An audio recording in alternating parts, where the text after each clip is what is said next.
Some days back in March 2024, the Nigerian economy suffered a major setback due to the recent network disruptions experienced by two of the country's leading telecom service providers. I'm talking about MTN and Airtel.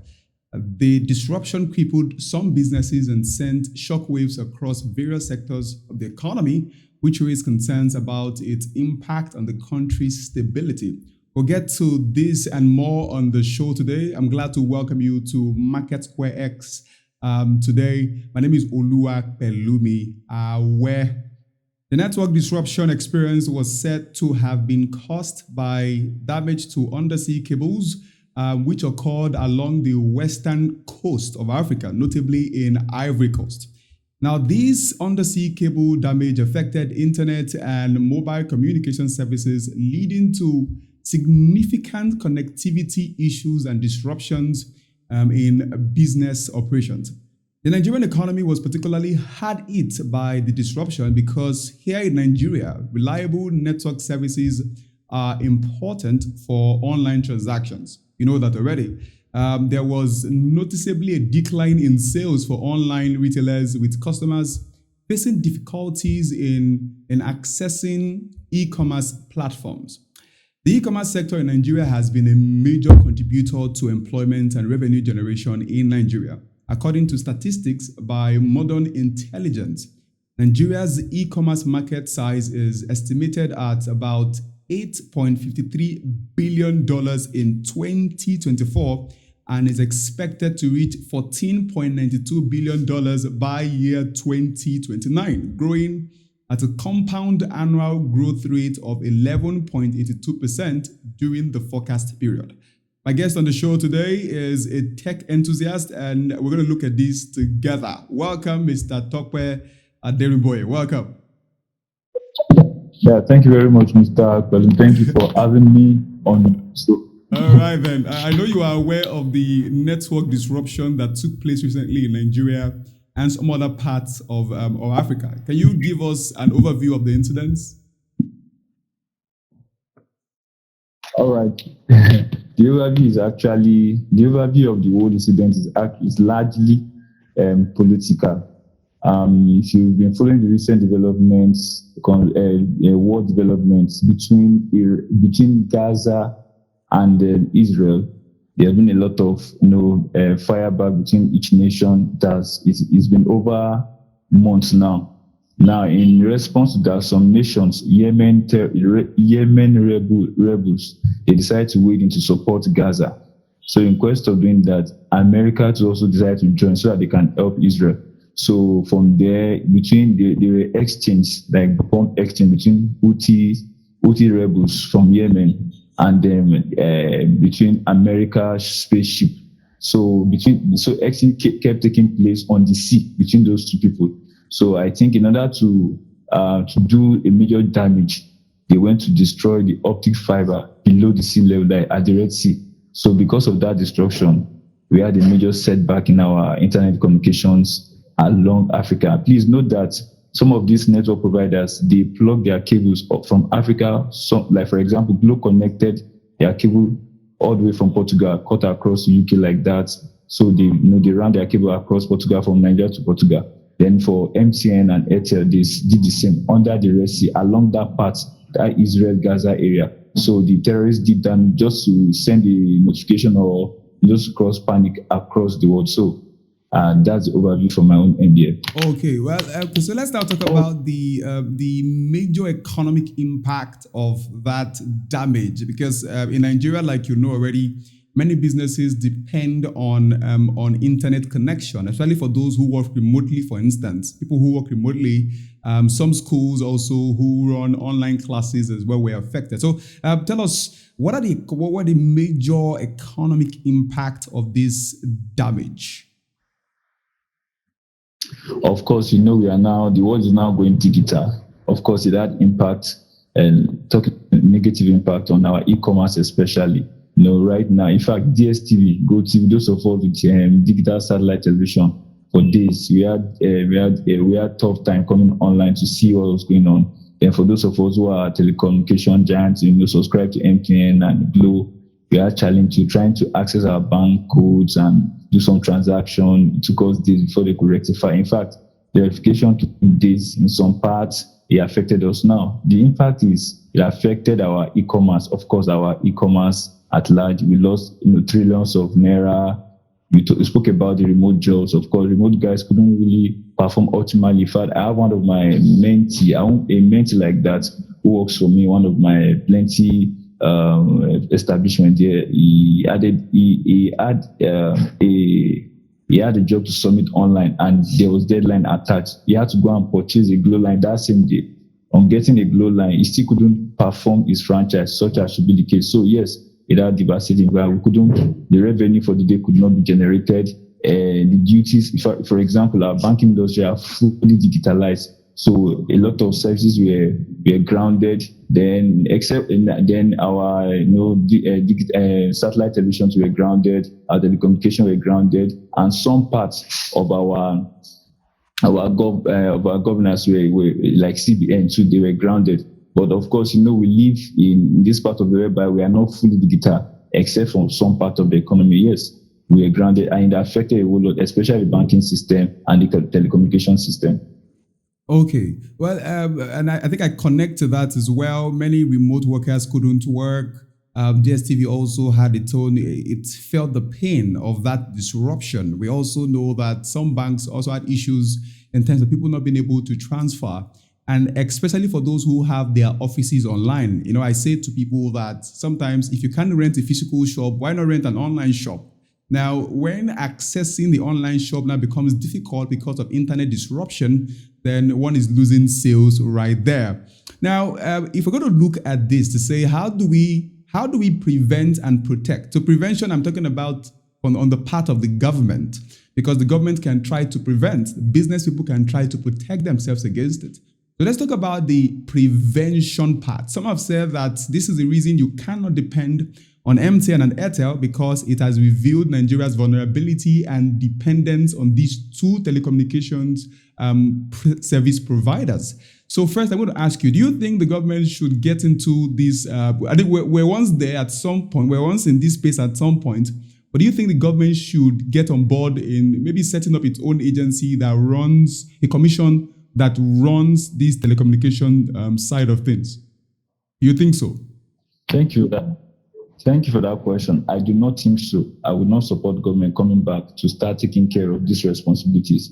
In the first place, many years ago, before some of these Gen Z came on board, we had government taking care of Nitel and what have you. What was the result? The impact was almost zero. You're almost grounded. It took MTN, this same MTN, to come on board and Airtel and give us something better. Now, for whatever happens, let me tell you, it has little to do with MTN, it has little to do with government, because see, what's on ground is actually bigger. Let's allow the private guys to keep running this show, because if you are talking about the prevention is actually, it has to do with the internet guys and how they can switch from the cable to satellite. It's actually a big task because it comes with a lot of funding, and we as service retailers, can we pay the bills? Because recently, Elon Musk brought an alternative satellite stuff. Most of us couldn't subscribe because we started complaining it was so expensive. So if MTN is still affordable with using optic fibers, then switching to the other option is going to cost money. If you are ready, then of course it's a good one to follow or to go with.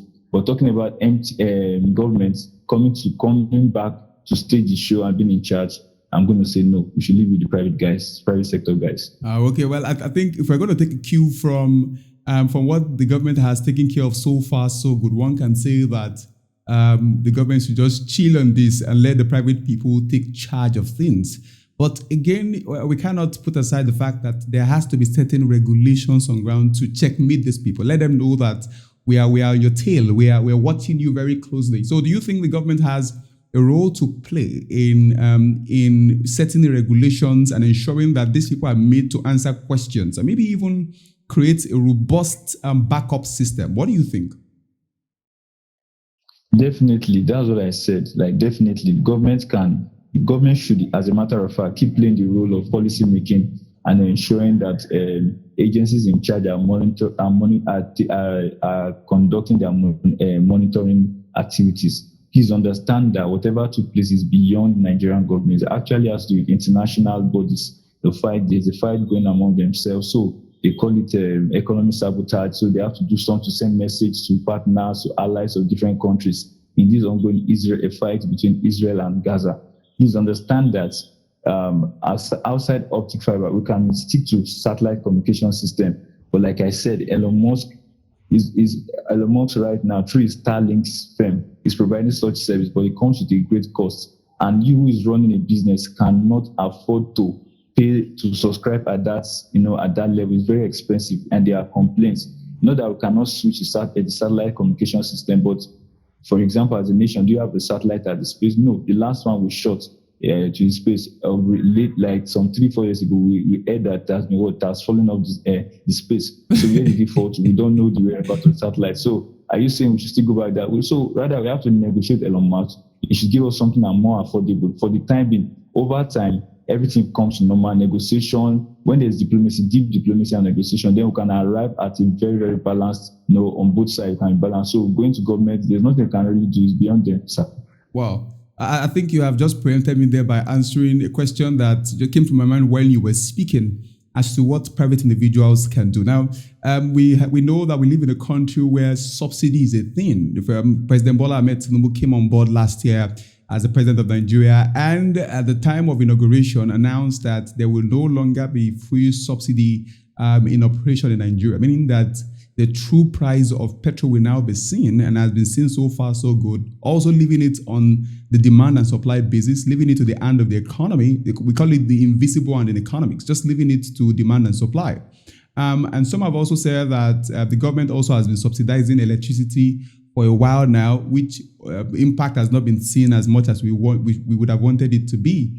But some people have said that a way for government to impress the people, a way for government to give people incentive in the economy is to subsidize internet access. So we're saying, I think you mentioned a little about it, but I may want you to speak on that some more as to meeting Elon Musk and saying, can we subsidize Starlink? Because so I know a company, I know a place where Starlink is a thing, and they didn't quite feel the impact of the fact that there was a breakdown maybe there was network disruption. They didn't quite feel it because they're connected to Starlink. So I'm asking now, do you think that the government can have a sit down with Elon Musk to say, we want what you have, we want what you can offer. We've seen that we need what you have. And we want you to subsidize this for us. We have DSTV, you have GoTV, you have different packages there. Do you recommend the government sitting down with Elon Musk to have this discussion?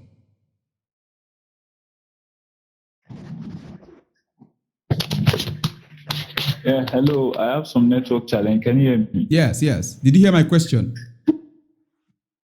Oh, I didn't get it. Please come again. Okay, so I said that we have seen so far so good that the president of Nigeria, from the day he got inaugurated, announced fuel subsidy removal almost immediately. And we've also seen that some weeks back, the minister in charge of power also said that the government will be removing electricity subsidy soon as well.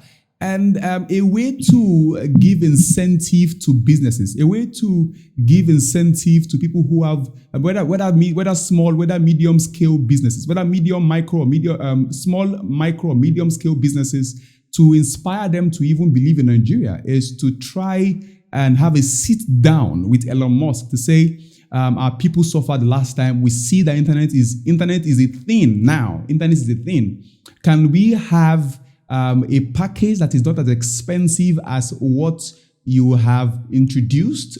We have DSTV, for instance. We have GoTV with different packages for different cadres of people's pockets in the economy. And like I said, that I work in a place where Starlink was effective. We didn't even feel it at all in any way. So I want to ask you, do you think the government should have a sit down with Elon Musk on this case? Big time, of course. You work with those who have the solutions you want. Of course, big time. You need to work with Elon Musk. However, it's a very long process. Number one, you understand our politics here, bureaucracy. Are we ready? Are we ready to discuss? Then do you have the capacity to negotiate? Then once we get to the agreed end, are we ready to see it through? Because we understand the way our political system works, how that there must be a lot of kickbacks. Now, if the responses that Elon Musk desires is not coming, so you should know that every of these will fall through. Then understand that no private firm can discuss with Elon Musk at this level. It's going to be a nation-to-nation thing, just like Facebook. Nigeria doing Facebook directly because tax is going to be involved. So Nigeria is going to use this opportunity to get some tax, whatever, tax system, tax collection system. So of course, most times government is going to negotiate a deal that favor them. Elon Musk will want to negotiate a deal that will also favor them. So yes, it's a good deal. Let's give it a try. I would not want to assure that it's going to lead to a very good end, but let's just give it a try. All right, now, as a final word on the show today, I want to have you. How would you counsel anyone who was affected by the network disruption experienced recently? How would you counsel the person to keep believing in Nigeria? I know you have a lot to say about Nigeria, but how would you counsel anyone? Is there hope? Should we be hopeful? Of course, none should despair. I would not want to preach fear. Nobody should despair. We should all keep pushing towards. Maybe we could. It's possible we have an individual who is close to Elon Musk who can hear us out, because that same Elon Musk shared his satellite strength with Israel during the war to cover some areas in order to capture some terrorists. So of course, an individual who is close to Musk can buy his conscience and from there make things work. We should not see. Let's don't close all the opportunities. Let's leave all the options open. It's possible. You can get his favor. And with or without our government, because during the NSAS, we had access to some VPN, where all our satellites were routed through the Musk, whatever. I don't know. It's not confirmed. But of course, when they MTN shut down their services, all the NSAS soldiers had access to the internet. They were posting, uploading, doing the needful. So, of course, let's keep all options open. I would like to preach to Nigerians out there: keep options, keep your hope alive, keep your options open. There's no need to despair. We are all looking for solutions. So let's keep searching for the solutions. Somebody among us has that connection that will lead us to where we are going to. So that'll be my take. If there's anything you said that I will not forget, is that we should not despair and we should keep all options open. Thank you for coming on the show today, Mr. Temitope Aderiboye. Thanks for bringing me. All right. Now, to you, our viewers on YouTube and our listeners on Spotify, thank you for joining today. Do well to follow us on all our social media platforms. My name is Oluwa Pelumi Awe. See you on the next one.